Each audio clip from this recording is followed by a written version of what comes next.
আসসালামু আলাইকুম।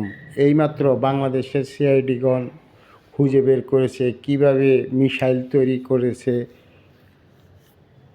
Iran, America.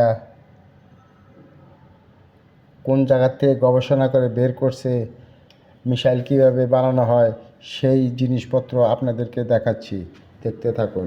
এই যে এইখানে বসে বসেই মিসাইল ক্ষেপণাস্ত্র কিভাবে বানানো হয়েছে এখান থেকে গবেষণা করে তারা বের করেছে। বিশ্বাস হচ্ছে না? আপনিও বিশ্বাস করবেন যখন এই জায়গায় আপনি যাবেন, বসবেন ওই ঠান্ডা মাথায়, তখনই আপনি দেখবেন যে মিসাইল কীভাবে তৈরি করে বানায়। এই সমস্ত বুদ্ধি এখান থেকে উৎপাদন হয়। বাংলাদেশেরা মিসাইলের ভয় করে না, ক্ষেপণাস্ত্রর ভয় করে না, কারণ ক্ষেপণাস্ত্র কীভাবে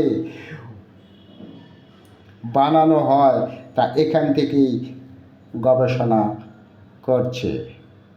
ঠিক আছে, বাংলাদেশকে ক্ষেপণাস্ত্রের ভয় দেখাবেন না, রামবাবু, বুঝছেন?